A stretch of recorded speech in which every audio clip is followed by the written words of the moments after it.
The courtroom falls into a deafening silence. Judge Carol Rogers stares at the name on the document before her, the color draining from her face. The homeless black man standing in tattered clothes at the defendant's table is no longer just another case number. In an instant, everything changes. "Albert Box," she whispers, her voice barely audible yet somehow filling the entire courtroom. Cops arrest black homeless veteran. When judge recognizes his name, courtroom stands silent. This is the story of Albert Box, a decorated war hero who became invisible to the very country he served, until one fateful day in court changed everything. Before we continue this powerful story, take a moment to like this video and subscribe to Timeless Memoir for more stories that expose the harsh realities of racism and injustice in America. Have you ever witnessed someone being judged solely by their appearance? Share your experiences in the comments below. Now let's go back to where it all began. 3 days before that silent courtroom, the morning chill cut through Albert Box's layers of worn clothing as he huddled under the Highway 40 overpass. At 57, his body carried the weight of his 63 years of life, years that had been anything but kind. His dark skin was weathered, deep lines etched around eyes that had seen too much. Those eyes, alert, intelligent, and haunted, were the windows to a soul that had witnessed horrors most civilians couldn't imagine. Albert adjusted the tattered military backpack that contained everything he owned. Inside was a carefully wrapped Purple Heart and Silver Star, medals he'd earned in Afghanistan 15 years ago. They were the only possessions he truly valued, reminders of a time when he had purpose, when his country had called him a hero instead of a nuisance. "Moving day again, huh?" came a friendly voice. It was Josie Lowry, a young social worker who checked on the homeless encampment twice a week. Unlike most people who interacted with Albert, Josie looked him in the eye when they spoke. "City's doing another sweep," Albert replied, his voice deep and measured. "Can't have the eyesores visible when the mayor's up for re-election." Jose frowned. "I've got some leads on shelter beds, and the VA finally responded about your benefits claim." Albert's laugh was hollow. "Been hearing that for 3 years now."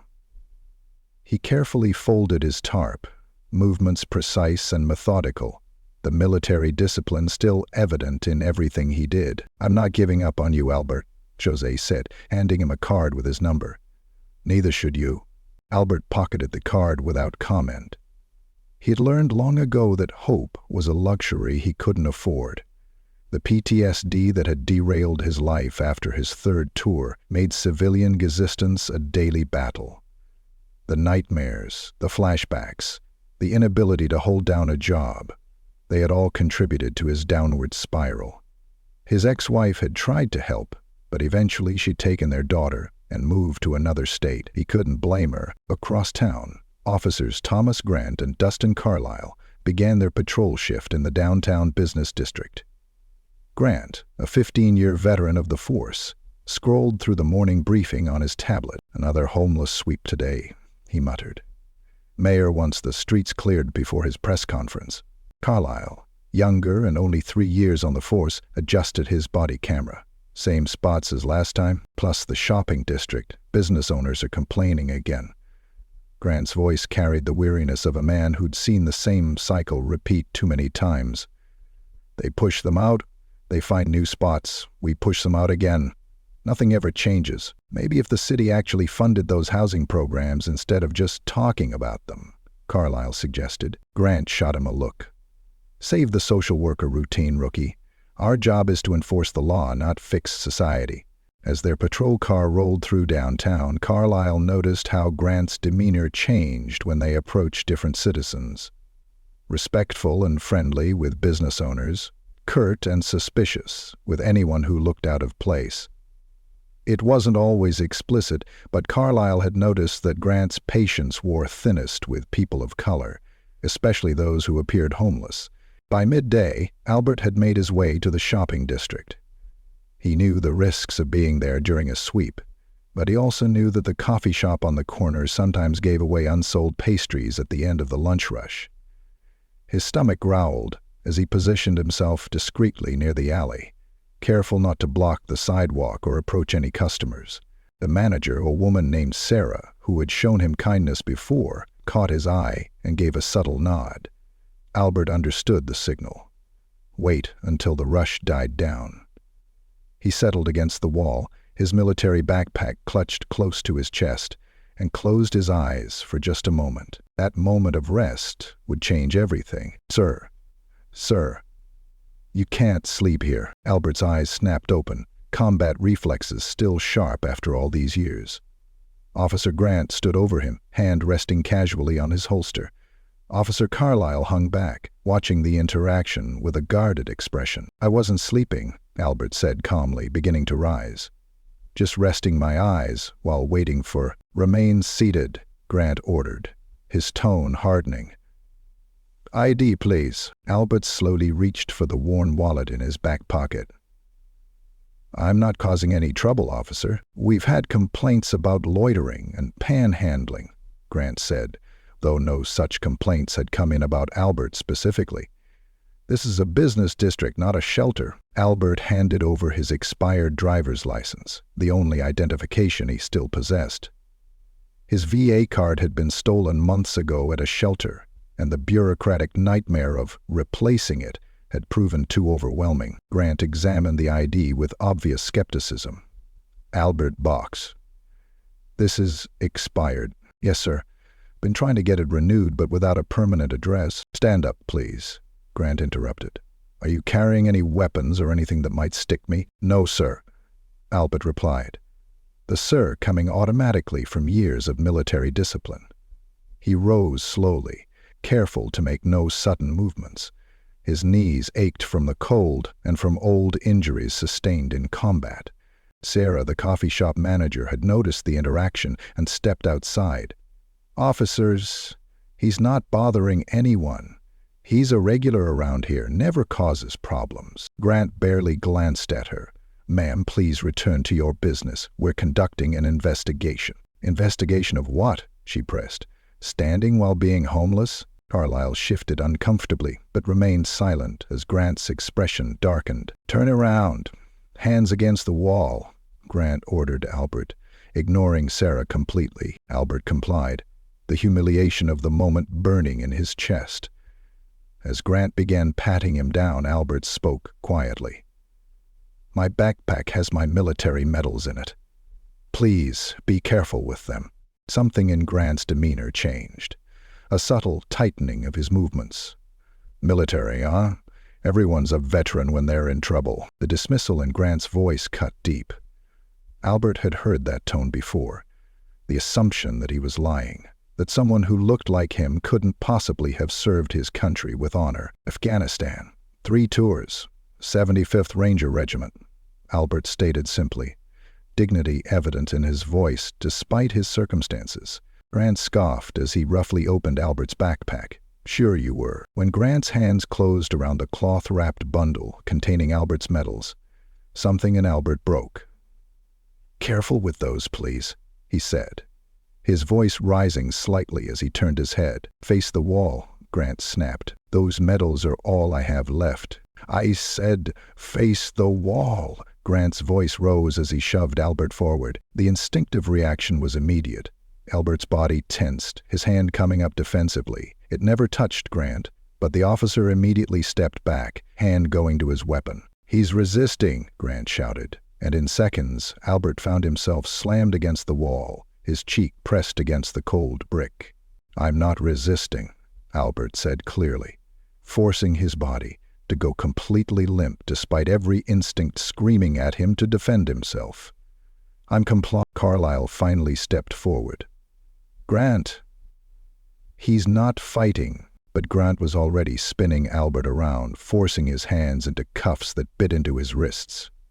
"Albert Box, you're under arrest for resisting arrest and assaulting an officer." "What?" Sarah exclaimed from the doorway.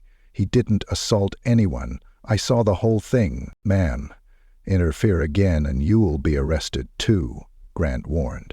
As they led Albert to the patrol car, his backpack dangling carelessly from Grant's hand, a small crowd had gathered. Among them was Jose Lowry, who had been heading to a nearby shelter for his afternoon shift. "Albert?" Jose called out, pushing forward. "Officers? I know this man. I'm his social worker. What's happening?" "Step back, sir," Carlyle warned, more gently than his partner would have. "Has PTSD from his military service." Jose persisted. Whatever happened, he wasn't trying to cause trouble. Grant ignored him, roughly guiding Albert into the back of the patrol car. The medals had fallen from their wrapping, the Purple Heart now visible to everyone watching. "That's a Purple Heart," someone in the crowd murmured. "He really is a veteran." Jose pulled out his phone and began recording. "I'm documenting this. He has rights." As the patrol car pulled away, Albert sat in dignified silence, his eyes fixed on his backpack on the front passenger seat, the medals he'd earned with his blood now carelessly exposed for all to see. In the front seat, Carlyle glanced at his partner.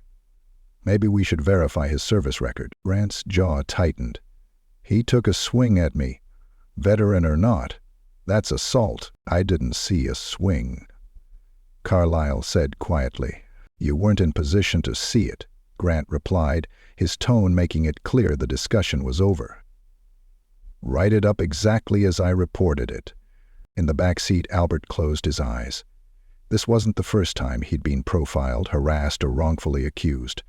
But as the car carried him toward the station, he couldn't help but wonder if this time might be his last chance at justice, or if this would be the final indignity that broke him completely. Josie Lowry stood on the sidewalk, phone still recording as the patrol car disappeared around the corner.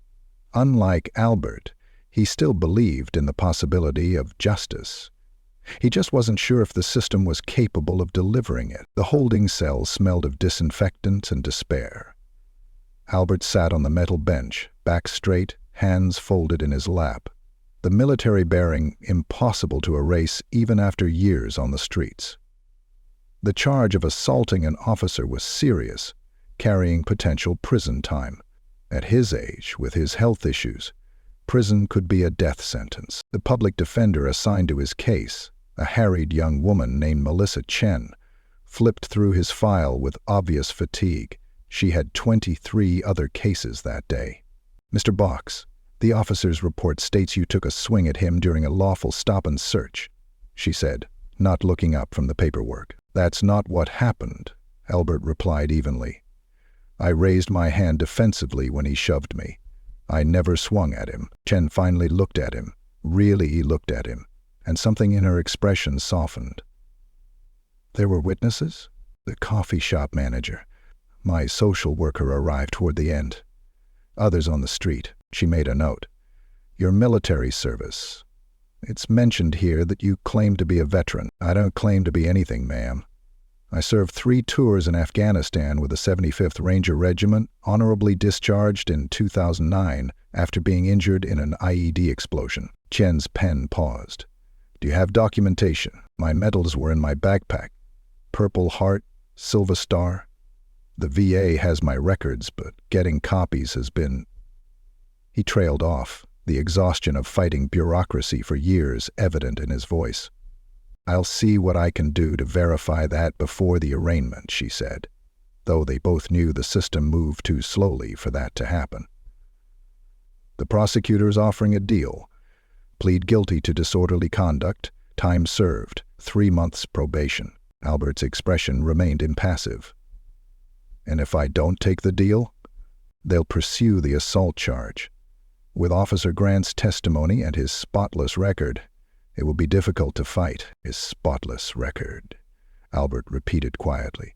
"How many complaints of excessive force against minorities has Officer Grant accumulated that were dismissed because of that spotless record?" Chen didn't answer directly.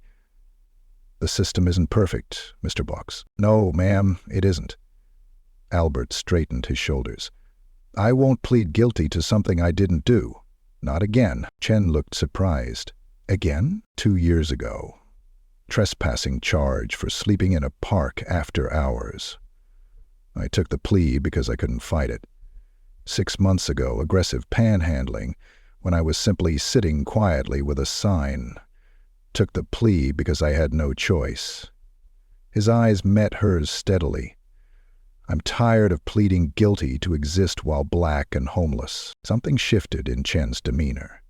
Perhaps it was the dignity with which he spoke, or the clear intelligence behind his words that defied the stereotypes many held about the homeless. The arraignment is tomorrow morning. Judge Rogers's courtroom. Chen gathered her papers. She's strict. By the book, they understand. As Chen prepared to leave, Albert spoke again. My backpack. Do you know what happened to it? It should be in your personal effects. I'll check. After she left, Albert closed his eyes.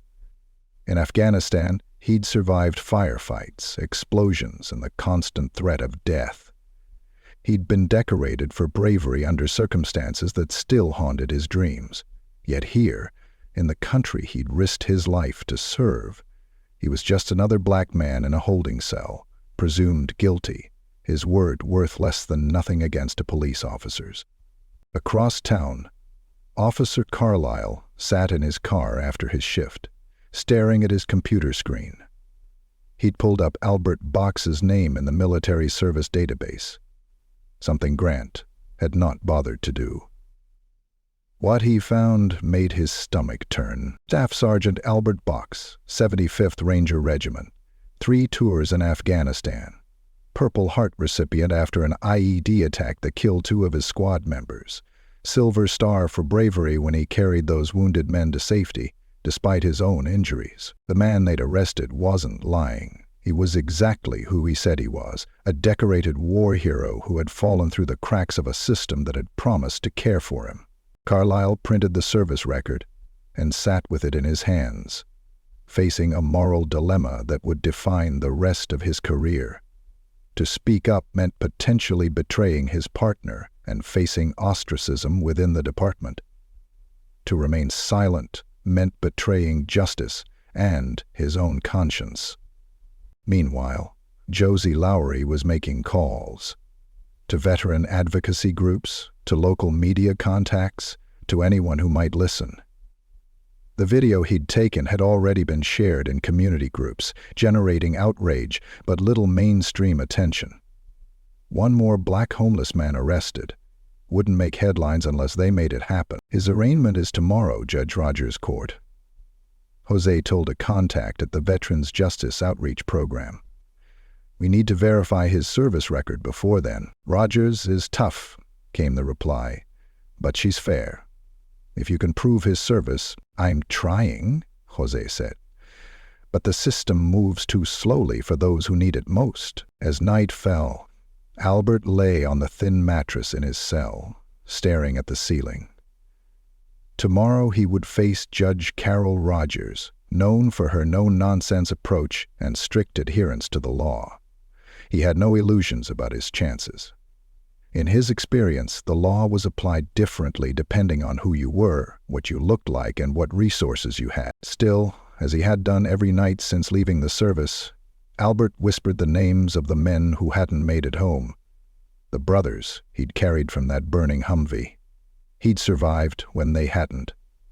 He owed it to them to keep fighting, even when the battle seemed hopeless. Tomorrow, he would stand his ground one more time. Courtroom 3 of the county courthouse was a study in faded grandeur. Once impressive wood paneling had dulled with age, and the American flag beside the judge's bench was slightly frayed at the edges. Subtle metaphors for a justice system showing its wear. Albert Box sat at the defendant's table in the same clothes he'd been arrested in, now wrinkled from a night in the holding cell. Melissa Chen sat beside him, reviewing notes and occasionally glancing at the door, hoping the records she'd requested might still arrive in time. At the prosecution table, Assistant District Attorney Marcus Wilson arranged his files with methodical precision. He was young, ambitious, and known for his high conviction rate, a statistic that advanced careers but said nothing about justice. Officer Grant sat in the front row behind the prosecution, uniform pressed, expression confident, Officer Carlyle was noticeably absent. The gallery was sparsely filled. A few people waiting for their own cases to be called, a couple of law students observing court procedures, and Jose Lowry, who had taken the day off work to be present. Jose had spent the night making calls, sending emails, trying to get Albert's service record officially verified before the hearing. "Arise," the bailiff called out. "The Honorable Judge Carol Rogers presiding." Judge Rogers entered with brisk efficiency. At 62, she carried herself with the authority of someone who had spent decades in courtrooms and expected absolute respect for the proceedings. Her silver-streaked hair was pulled back in a severe bun, her black robe impeccably pressed. "Me seated," she said, adjusting her glasses as she reviewed the docket before her. "First case, the State versus Albert Box, Your Honor," the clerk announced. "Charges of assaulting a police officer and resisting arrest." Judge Rogers looked up, her gaze falling on Albert. Something flickered across her face, so brief it might have been imagination, before her professional mask returned. "Counselors, identify yourselves for the record." "Marcus Wilson for the State, Your Honor." "Melissa Chen, Public Defender's Office representing Mr. Box." Judge Rogers nodded. "Mr. Box, you're charged with assaulting Officer Thomas Grant during a lawful stop and subsequently resisting arrest. How do you plead?" Albert rose slowly, his dignity palpable despite his circumstances. "Not guilty, Your Honor." "Very well. Mr. Wilson, the State's position on bail." Wilson stood. "Your Honor, the State requests bail be set at $10,000, 0 cents.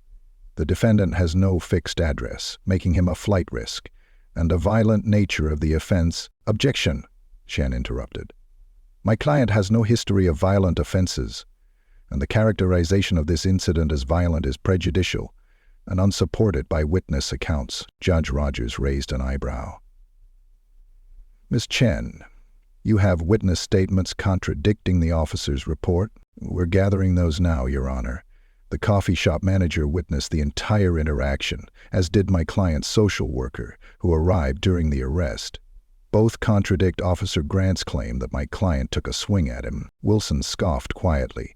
"Your Honor, Officer Grant is a decorated officer with 15 years of service and no sustained complaints. His account of events should carry significant weight." Judge Rogers studied the papers before her, her expression unreadable. "I see Mr. Box has 2 prior convictions, trespassing and aggressive panhandling." "Minor offenses, Your Honor," Chun said quickly, "both resulting from my client's homeless status, not any pattern of criminal behavior." The courtroom doors opened, and Officer Carlyle slipped in, carrying a folder. He nodded to Jose Lowry, with whom he'd been in contact since early morning, then took a seat in the back, away from his partner. Judge Rogers looked up at Albert again, studying him more carefully. "Mr. Box, it says here you claim to be a military veteran during your arrest." "I am a veteran, Your Honor," Albert replied, his voice steady. "United States Army, 75th Ranger Regiment, 3 tours in Afghanistan." Grant shifted in his seat, a flicker of unease crossing his face for the first time. "Do you have documentation of your service?" Judge Rogers asked. "My medals were in my backpack at the time of arrest, Your Honor. Purple Heart and Silver Star." A murmur ran through the courtroom. Judge Rogers's expression remained neutral, but her eyes narrowed slightly. "And where is this backpack now, Mr. Box?" Albert looked to his attorney, who responded, "We've been trying to locate it in the property room, Your Honor. It hasn't been released yet." Judge Rogers turned to Officer Grant. "Officer, what happened to the defendant's personal effects?" Grant stood. "They were logged into evidence, Your Honor. Standard procedure, including a Purple Heart and Silver Star medal." Grant hesitated. "He had some military items, yes. I can't verify their authenticity." Judge Rogers removed her glasses, her gaze intensifying. "Officer Grant, are you suggesting that Mr. Box is falsely claiming military honors?" "I'm saying we encounter many individuals who claim military service when in trouble, Your Honor, without verification." "I have verification," came a voice from the back of the courtroom. Officer Carlyle stood, folder in hand. "Your Honor, may I approach?" Judge Rogers studied him for a moment, then nodded.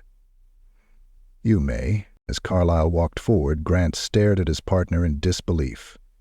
Jose Lowry leaned forward in his seat, hope rising for the first time since Albert's arrest. The courtroom held its collective breath as Judge Rogers opened the folder Carlyle had provided, her eyes scanning the documents within. For several long moments she said nothing. Then she looked up at Albert Box, seeing him, truly seeing him, perhaps for the first time. "Staff Sergeant Albert Box," she said, her voice carrying a weight that silenced the room completely. "Staff Sergeant Albert Box," Judge Rogers repeated, her voice carrying a new tone that silenced the courtroom. Albert stood straighter, the military bearing returning instinctively at the sound of his rank. "Yes, Your Honor." Judge Rogers held up the service record Officer Carlyle had provided. 75th Ranger Regiment, 3 tours in Afghanistan. Purple Heart recipient after an IED attack near Kandahar in 2008. Silver Star for extraordinary heroism when, despite severe injuries, you returned to a burning vehicle to extract 2 wounded comrades. The courtroom had fallen completely silent. Even Ada A. Wilson seemed frozen in place, his earlier confidence evaporating. "How of those comrades," Judge Rogers continued, her voice taking on an unusual quality, "was Lieutenant Michael Rogers." "My son." A collective gasp rippled through the courtroom. Officer Grant paled visibly. Melissa Chen's eyes widened in shock. Jose Lowry covered his mouth with his hand. Albert's composure faltered for the first time. "Lieutenant Rogers was your son?" Judge Rogers nodded, emotion briefly breaking through her judicial demeanor. "He came home with third-degree burns, over 30% of his body, and shrapnel wounds that required 17 surgeries. But he came home alive, because of you." She set down the papers and removed her glasses, no longer hiding behind judicial formality. "Michael spoke of you often, Sergeant Box. He told us how you dragged him and Specialist Martinez from that Humvee while under fire, how you applied tourniquets despite your own injuries, how you called in the medevac while returning fire to keep the enemy at bay." Albert's eyes had taken on a distant look, revisiting memories he'd spent years trying to suppress. "Lieutenant Rogers was a good officer. He never asked his men to do anything he wouldn't do himself." "Yes," Judge Rogers said softly. "That sounds like my son." She paused, visibly collecting herself before continuing. "Michael tried to find you after he recovered. The Army said you'd been discharged after your own recovery but had no forwarding address. The transition was difficult, Your Honor," Albert said simply, those 4 words encompassing years of struggle with PTSD, failed treatments, lost housing, and a system that had ultimately failed him. Judge Rogers turned her attention to Officer Grant, her expression hardening. "Officer, you arrested a decorated combat veteran, a man who saved my son's life, for, according to your report, taking a swing at you during a stop for—" Grant shifted uncomfortably. "Loitering in the business district, Your Honor. Loitering," she repeated flatly. "And did you at any point attempt to verify his identity or his claims of military service?" "We process many individuals who claim—" "That wasn't my question, Officer Grant," Judge Rogers interrupted, her tone sharp. "Did you make any effort to verify Staff Sergeant Box's military service before arresting him and charging him with a felony?" Grant swallowed hard. "No, Your Honor." Officer Carlyle stepped forward. "Your Honor, if I may. I verified Sergeant Box's service record this morning. I also reviewed the body camera footage from yesterday's arrest. It does not support the claim that Sergeant Box attempted to assault Officer Grant." The courtroom erupted in murmurs. Judge Rogers gavelled for silence. "Officer Carlyle, are you contradicting your partner's official report?" she asked. "I'm stating what the evidence shows, Your Honor," Carlyle replied steadily, though the cost of this professional courage was evident in his tense posture. Judge Rogers turned to ADA Wilson. "Mr. Wilson, in light of this new information, what is the state's position?" Wilson, clearly blindsided, fumbled for words. Your Honor, the state would request time to review the body camera footage and reassess the charges. Denied, Judge Rogers said flatly. Based on the evidence before me, including Officer Carlisle's testimony contradicting the official report, I am dismissing all charges against Staff Sergeant Box. She turned to Albert. Sergeant, the court apologizes for this miscarriage of justice. Albert nodded once, his expression revealing little of the tumult he must have felt inside, but Judge Rogers wasn't finished. Furthermore, I am ordering an immediate internal affairs investigation into Officer Grant's conduct in this arrest and his prior interactions with homeless individuals and minorities.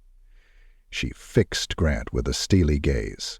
Officer, you are dismissed from my courtroom. As Grant hurriedly exited, Judge Rogers addressed the bailiff. Please ensure that Staff Sergeant Box's personal effects, including his military honors, are returned to him immediately. Then, in a moment that would be remembered by everyone present, Judge Carol Rogers did something unprecedented in her 27 years on the bench. She stepped down from the dais, approached Albert Box, and extended her hand. On behalf of my family, and especially my son Michael, I thank you for your service and your sacrifice, she said, her voice carrying clearly through the silent courtroom. Albert took her hand, the simple human connection visibly affecting him after so long being treated as invisible. How is the lieutenant? He asked quietly. He's well, Judge Rogers replied. Teaching military history at the community college, married with 2 children. She paused. He would very much like to see you again, Sergeant. For the first time, Albert's stoic expression cracked, revealing the man beneath the hardened exterior, a man who had endured war, homelessness, prejudice, and injustice, yet somehow maintained his dignity through it all. The courtroom remained in stunned silence, witnessing a moment of recognition that transcended the usual boundaries of the justice system. It wasn't just Albert Box being seen.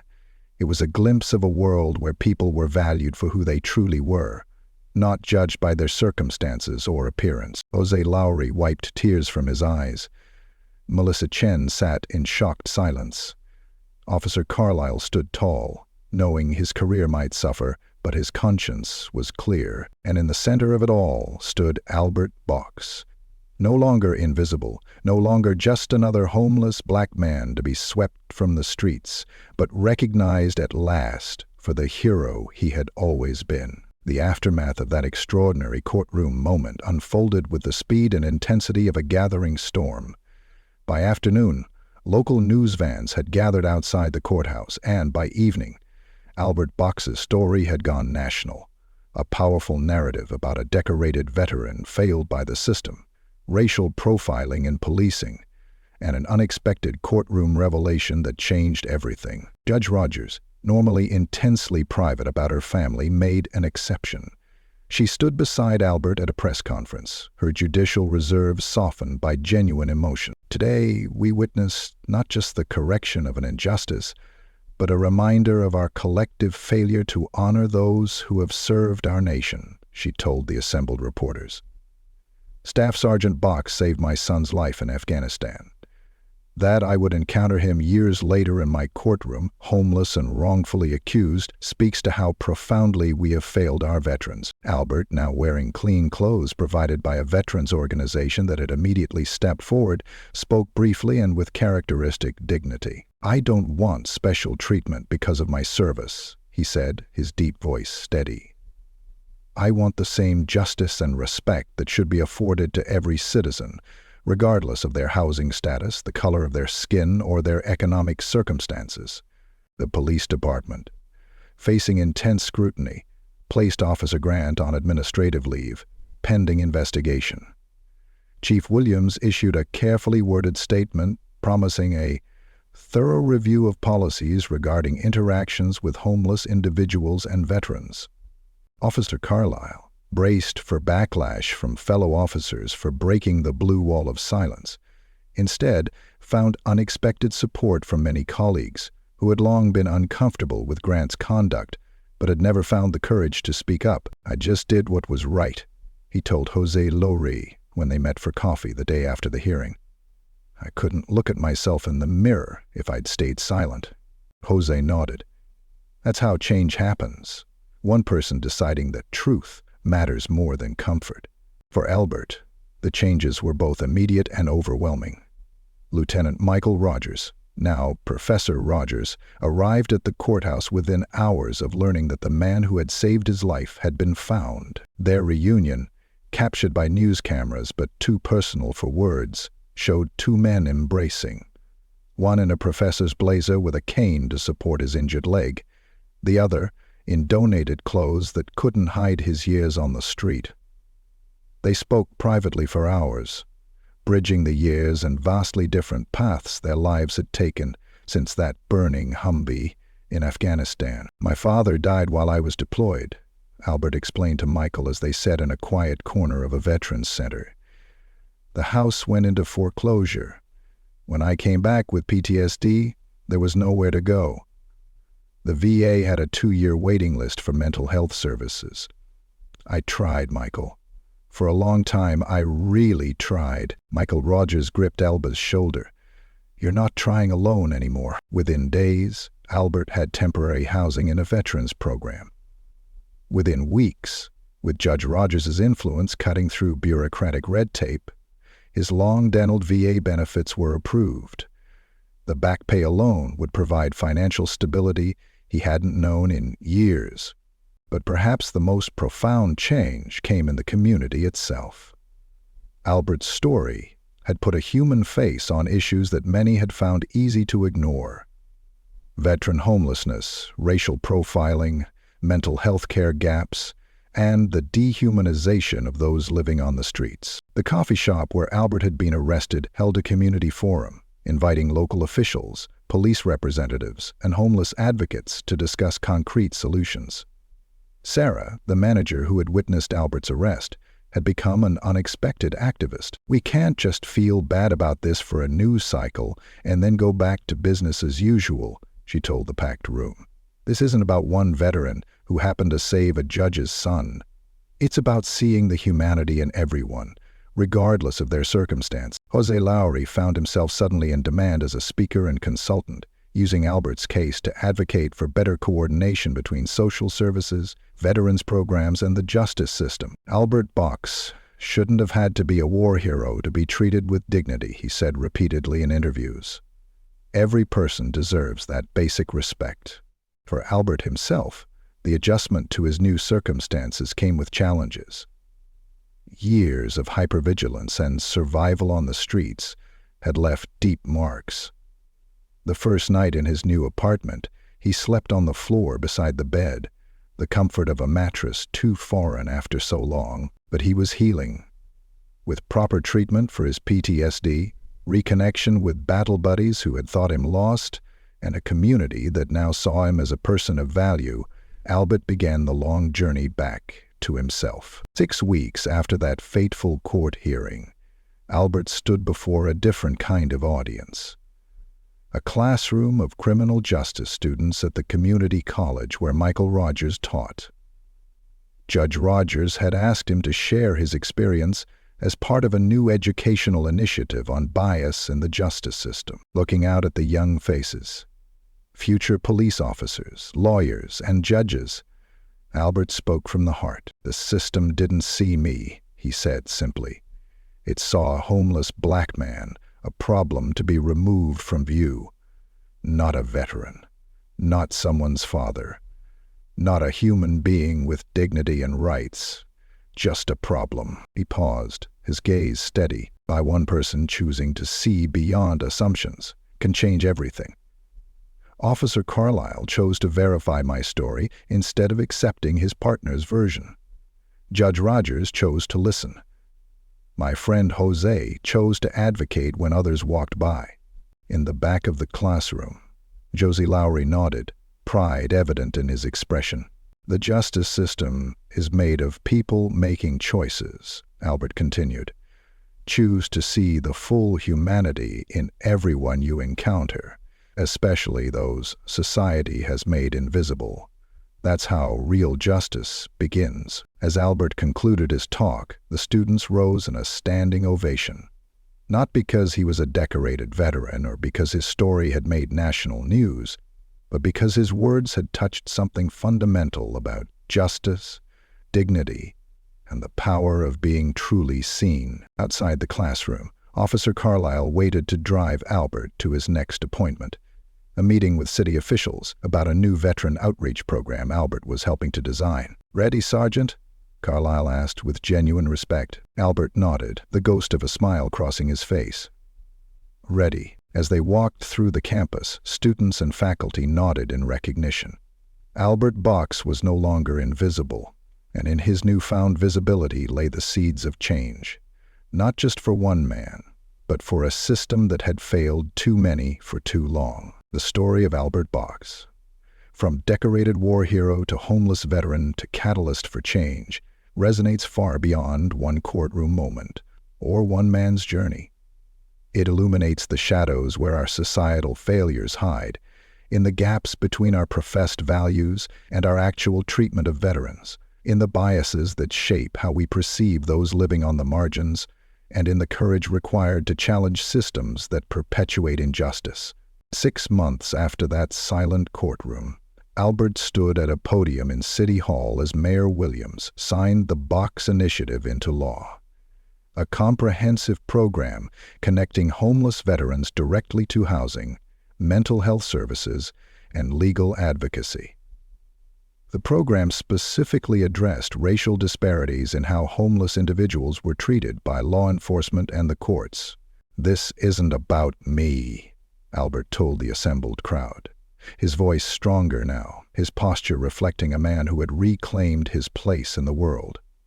"It's about all the invisible people still out there, the veterans sleeping under bridges, the mentally ill cycling through emergency rooms and jails, the people judged by their appearance rather than their humanity." Judge Rogers, seated in the front row beside her son Michael, nodded in agreement. Her own perspective had been profoundly altered by Albert's case. She had established a veterans treatment court in her jurisdiction and become an outspoken advocate for judicial reform. "We cannot claim to have a just society when justice depends on whether someone recognizes your name or knows your past," she often said in her public speeches. "True justice sees the inherent worth in every person who enters a courtroom." Officer Carlyle, recently promoted to training officer, had developed a new curriculum on implicit bias and de-escalation techniques. The department's approach to homeless individuals had been completely overhauled, with social workers now accompanying officers on calls involving unhoused people. As for Officer Grant, the internal investigation had revealed a pattern of misconduct that had been overlooked for years. His resignation ahead of certain termination had sent a powerful message throughout the department about accountability. Jose Lowry had expanded his outreach work, using Albert's case as a teaching tool for new social workers. "The system didn't just fail Albert," he would explain. "It failed thousands like him. Our job is to be the human connection that bridges those systemic gaps until the system itself changes." The coffee shop where Albert had been arrested now hosted monthly community conversations about homelessness and racial justice. Sarah had started a simple program: suspended coffees and meals that customers could pre-purchase for anyone in need. A small sign in the window read, "Everyone deserves to be seen." For Albert himself, the journey continued. Some days were harder than others. PTSD didn't disappear with stable housing and recognition, but he had purpose now. Speaking to community groups, mentoring younger veterans, and working part-time at the VA hospital where he had once been denied timely care. He had reconnected with his daughter, now a college student, rebuilding a relationship fractured by years of separation. Their weekly video calls were anchors in his new life. "Dad," she had asked during a recent conversation, "do you ever wish the judge hadn't recognized your name? That you could have just gone back to being anonymous?" Albert had considered the question carefully. "Sometimes," he admitted. "Recognition comes with responsibility. But invisibility, being seen as less than human, that's a kind of death while still breathing." He had paused, finding the words for a truth he'd come to understand. We all want to be seen for who we really are, not just our circumstances or appearances. That courtroom didn't fall silent because I was a hero. It fell silent because in that moment everyone had to confront the gap between who they thought I was and who I actually am. This is the deeper truth at the heart of Albert Box's story. Justice isn't blind. It sees with human eyes filtered through human biases. True justice requires the courage to see beyond those biases to the full humanity of every person. In a society that too often renders people invisible, whether through homelessness, racial prejudice, or indifference to veterans' struggles, the simple act of truly seeing someone can be revolutionary. Albert Box was always a hero, always a human being deserving of dignity and respect. What changed wasn't him, but how others chose to see him. The courtroom fell silent, not just in recognition of his heroism, but in collective shame at how easily we discard those we deem unworthy of our attention. And in that silence lay the possibility of change. For Albert, for the justice system, and for a community awakened to its own blindness. If you've been moved by Albert's story, take a moment to look around your own community. Who remains invisible? Whose humanity goes unrecognized? The power to see beyond assumptions lies with each of us. Like this video if Albert's journey touched you, and subscribe to Timeless Memoir for more stories that challenge us to see the full humanity in everyone we encounter. Have you ever witnessed or experienced a moment when someone was finally, truly seen for who they are? Share your stories in the comments below. Because in the end, justice begins with recognition, not just in courtrooms, but in every human interaction.